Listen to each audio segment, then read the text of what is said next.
2026 폴리트론 인도네시아 오픈 자카르타 이스토라 스나얀에서 안세영이 또 한 번 정상에 올랐습니다. 32강부터 결승까지 단 한 게임도 쉽게 흘려보내지 않은 우승이었죠. 그런데 최근 큰 변화가 확정됐습니다. 바로 한 게임을 15점까지만 치르는 이른바 15점제 도입이 확정된 겁니다. 그래서 오늘은 조금 색다른 시선으로 이번 대회를 다시 들여다보려고 합니다. 만약 안세영의 이번 우승 여정이 15점제로 치러졌다면 그 결과는 과연 똑같았을까요? 한 가지 먼저 짚고 넘어가겠습니다.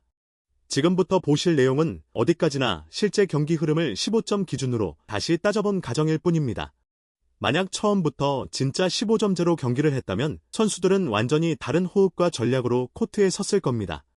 초반부터 점수 하나하나의 무게가 달라지니까요. 그러니 오늘 결과는 그저 흥미로운 참고 자료로만 봐주시면 좋겠습니다. 그리고 미리 말씀드리면 이 가정은 후반부에서 꽤 놀라운 장면으로 이어집니다. 먼저 32강, 상대는 튀르키예의 네슬리아 나린이었습니다. 실제 스코어는 21대 18, 그리고 21대 6. 무난한 2대 0 승리처럼 보이지만 1게임 속에는 우리가 놓치기 쉬운 한 장면이 숨어 있었습니다. 이 1게임, 사실 중반까지는 아린이 더 앞서 있었습니다. 한때 11대 8, 아린이 3점 차로 달아나며 분위기를 가져갔죠. 만약 15점제였다면 아린은 정상까지 단 4점만을 남겨둔 꽤나 유리한 고지에 서 있었던 셈입니다. 바로 그 순간 안세영이 폭발했습니다. 내리 7점을 몰아치며 아린을 11점에 그대로 묶어버렸고 단숨에 전세를 뒤집어 먼저 15점 고지를 밟았습니다. 15점제로 따지면 15대 11, 끌려가던 흐름을 한 호흡에 되돌린 역전승이 됩니다. 이 게임은 이야기가 다릅니다. 시작부터 안세영의 일방적인 흐름이었고 15점 기준으로 보면 15대 4. 사실상 손쓸 틈이 없는 완승이었습니다. 정리하면 32강은 15점제로 쳐도 안세영의 2대 0 승리. 다만 1게임이 그 아찔했던 11대 8 장면은 짧은 게임이었다면 더 크게 도드라졌을 대목입니다. 16강 상대는 인도의 살아있는 전설 푸살 라신두였습니다.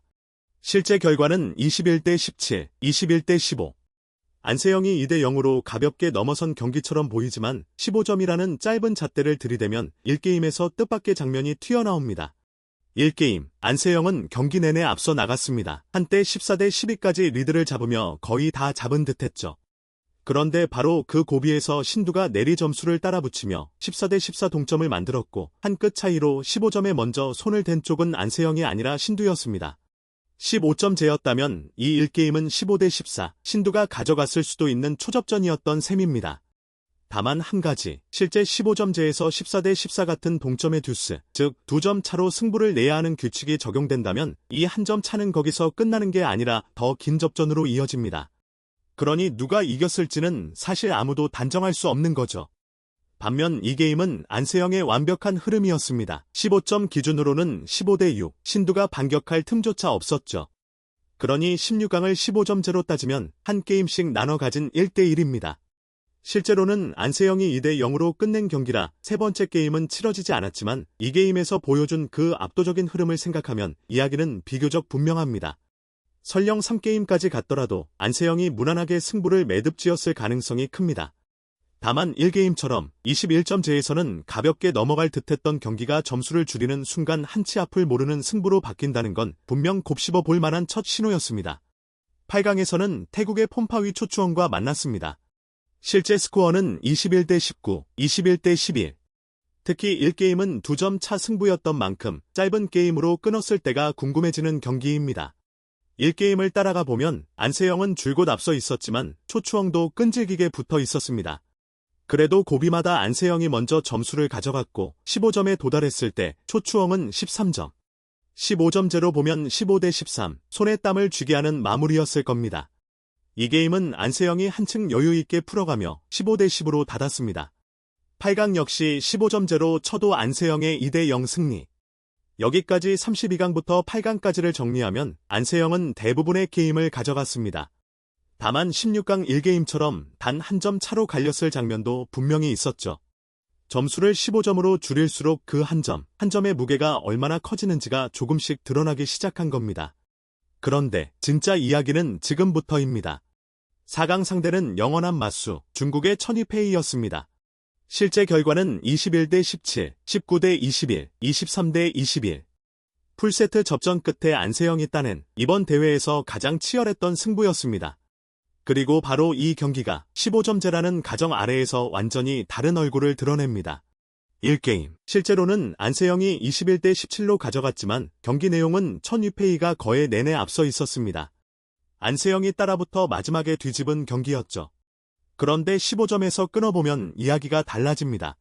15점에 먼저 도달한 쪽이 천유페이였습니다. 그 순간 안세영은 13점, 즉 15점제였다면 이 1게임은 천유페이가 가져갔을 가능성이 큽니다.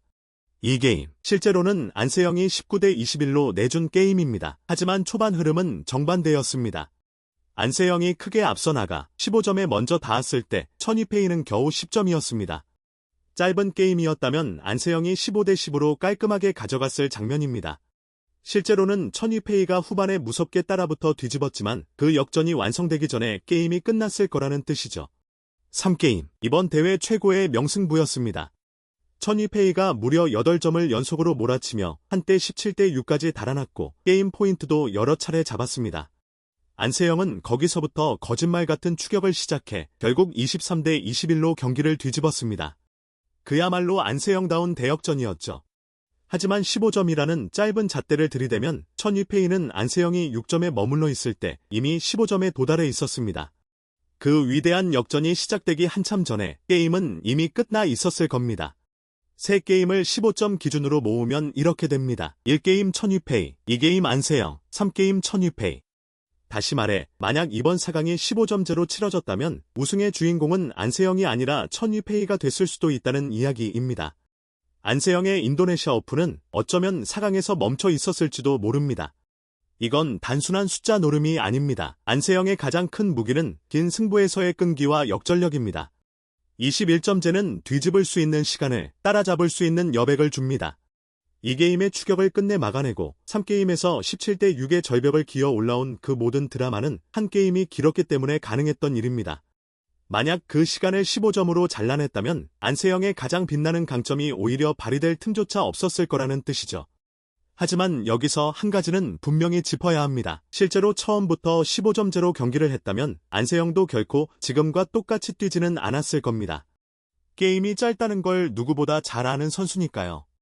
끌려가는 흐름이 보이면 안세영은 아마 훨씬 더 일찍 체력을 쏟아붓고 첫 점부터 랠리를 길게 끌고 가며 상대를 흔들었을 겁니다. 21점제에서 천천히 끌어올리던 그 추격의 엔진을 15점제에서는 경기 시작과 동시에 풀가동했겠죠. 그렇게 봤을 때 천유페이를 상대로 그 역전을 끝내 만들어냈을 가능성 또한 충분합니다. 결국 오늘 본 숫자는 실제 흐름을 그대로 잘라낸 결과일 뿐 안세영이라는 선수가 짧은 승부에 맞춰 스스로를 바꿨을 때의 그림은 또 완전히 다를 수 있다는 이야기입니다. 그리고 이건 단순한 추측만은 아닙니다.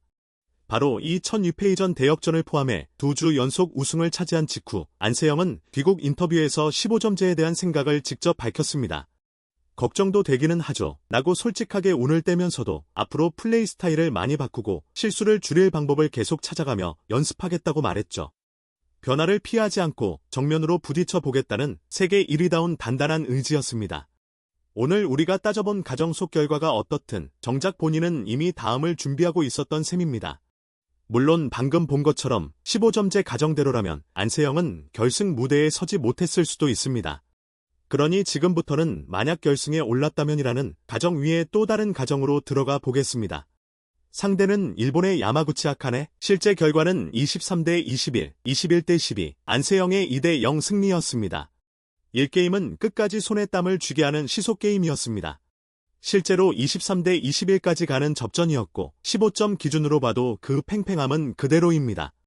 안세영이 먼저 15점에 닿았을 때 야마구치는 14점, 15대 14, 정말 종이 한 장 차이의 게임이었습니다. 물론 이런 14대 14 접전은 실제 15점제에서 듀스로 이어진다면 한두 점으로 끝나지 않을 수도 있어 결과를 딱 잘라 말하긴 어렵습니다. 그만큼 짧은 승부였다면 마지막 한 점이 모든 걸 가르는 심장이 쫄깃해지는 명승부가 됐겠죠. 이 게임은 안세영이 중반부터 확실히 주도권을 잡았습니다. 15점 기준으로는 15대 9. 안정적으로 경기를 닫으며 가정 속의 우승을 완성합니다. 그러니까 결승만 떼어놓고 보면 15점제로 쳐도 안세영의 2대 0. 야마구치를 상대로는 짧은 승부에서도 충분히 강했습니다. 다만 그 결승까지 가는 길에 천위페이라는 거대한 벽이 가로놓여 있었다는 점이 오늘 이야기의 묘한 지점입니다. 자, 정리해 보겠습니다. 똑같은 대휘, 똑같은 안세영, 똑같은 경기 내용인데도 점수체계 하나를 15점으로 바꿨을 뿐인데 결과는 이렇게 달라집니다. 32강부터 8강까지 안세영은 대부분의 게임을 가져갔지만 16강 1게임은 단 한 점 차로 신두에게 넘어갔을 만큼 아슬아슬한 순간도 있었습니다. 그리고 4강에 이르러 21점 제였기에 가능했던 그 모든 역전의 드라마가 사라지면서 우승 트로피의 주인이 바뀔 수도 있었습니다. 다시 한번 강조드립니다. 이건 어디까지나 실제 경기를 15점 기준으로 되짚어본 가정일 뿐입니다. 진짜 15점제였다면 선수들의 작전도 매 순간의 선택도 완전히 달라졌을 테니까요. 어쩌면 안세영은 짧은 승부에 맞춰 더 빠르게, 더 공격적으로 경기를 풀어갔을지도 모릅니다. 그래서 오늘의 결론은 이렇습니다. 15점제는 분명 더 빠르고 더 변수가 많은 경기를 만들 겁니다. 오늘 우리가 따져본 숫자만 보면 안세영에게 불리해 보이는 장면도 있었습니다. 하지만 그건 어디까지나 지나간 경기를 흐름은 그대로 둔 채 길이만 잘라낸 결과일 뿐입니다. 진짜 승부는 그런 식으로 흘러가지 않습니다. 안세영은 누구보다 빠르게 새 규칙을 읽고 자신의 플레이를 거기에 맞춰 다시 설계할 선수니까요. 초반부터 더 과감하게 몰아붙이든 실수를 줄여 빈틈을 지우든 안세영은 15점이라는 짧은 무대 위에서도 분명 자신만의 답을 찾아낼 겁니다. 그러니 점수가 21점이든 15점이든 핵심은 결국 하나입니다. 어떤 규칙 속에서도 정상에 서는 방법을 끝내 찾아내는 것. 우리가 사랑하는 안세영은 새로운 점수 체계에 맞춰 또 한 번 진화한 모습으로 다음 시즌에도 코트 위에서 가장 강한 선수로 우리 앞에 설 것입니다.